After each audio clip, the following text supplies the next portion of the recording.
Welcome everyone. In this video, I will be defining what is parasite and what is host. We will also classify different parasites and different types of host. So let's begin. A parasite is an organism that lives on or lives inside another living organism. Okay, the one who is using another body for its resources is known as a parasite, and the one who is harboring a parasite is host. It is as simple as that.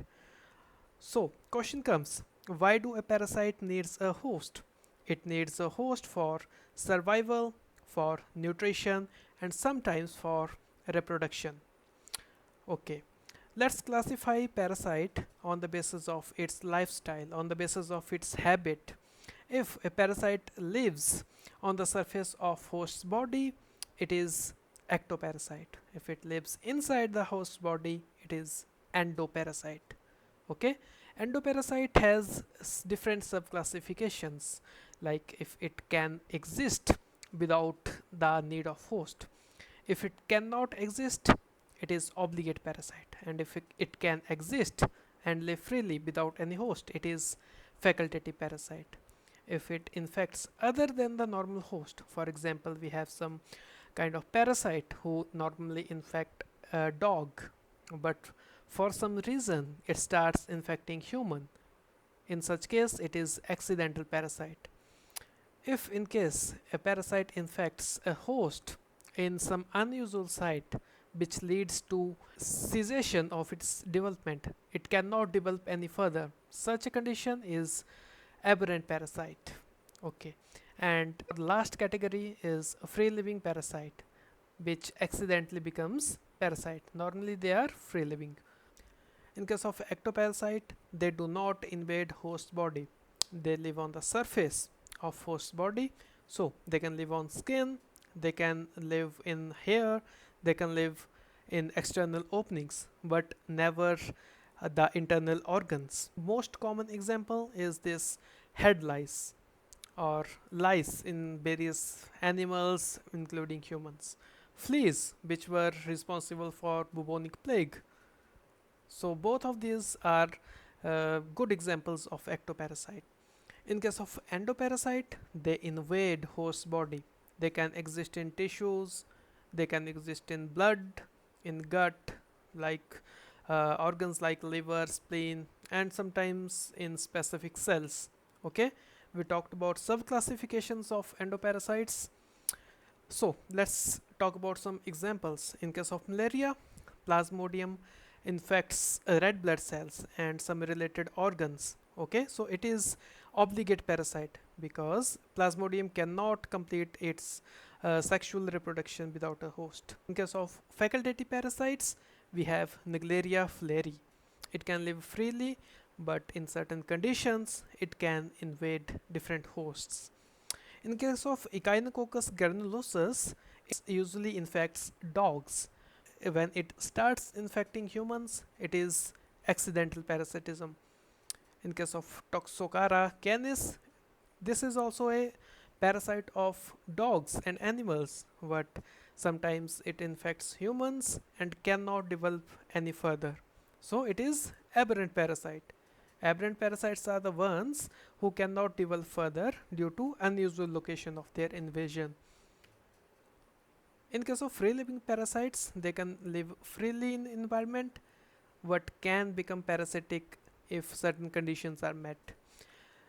There is example of Acanthamoeba keratitis which causes eye infection in case of contact lens users, as you can see. Alright, so here are some other examples of free living parasites. You can go on your own. Now question comes in our mind that what is the difference between these facultative parasites and free living parasites? Both of them sounds so similar that we often ask ourselves that which one is facultative and which one is free living parasite. So the main difference between these facultative and free living parasite is their specific adaptations. In case of a facultative parasite, there are biological features, there are certain adaptations specific to parasitism, like tolerance, change in body temperature, enzymes, which are helpful in invading tissues. But in case of free living parasites, there are no such specialized structure, there are no such adaptations. They just accidentally become parasitic. That's what we can say. Alright. Now, there is one another classification which is based on the ecology of these parasites. If a parasite is microscopic, it can grow significantly faster than the host, and huge populations can invade one host. Even different species can invade one host, and it is mild to severely fatal. Such a parasite is microparasite. If a parasite is smaller than host but not microscopic, it can grow faster than the host, and several individuals can infect one host. They are mildly fatal. The fatality is not severe. In such a case, we call it a macroparasite. If the size is small but not microscopic, and not a macroscopic, the size is in between, and it often grows comparable to the host. One to many individuals can infect the host, and it is eventually but fatal. It is eventually fatal. This condition is seen in many insects. Such a parasite is known as parasitoid. Okay, so if we talk about the medical classification, parasites are often protozoa or helminths. In the case of protozoa, we have amoebae infections, we have flagellates, we have sporozoans, and we have ciliates. But in case of helminths, we have all kind of worms, specifically nematodes, trematodes, and cystodes. Now let's come to host. A host is an organism which harbors a parasite. Parasite thrives on the host, and it provides specific conditions for reproduction and development, and often for the transmission of host.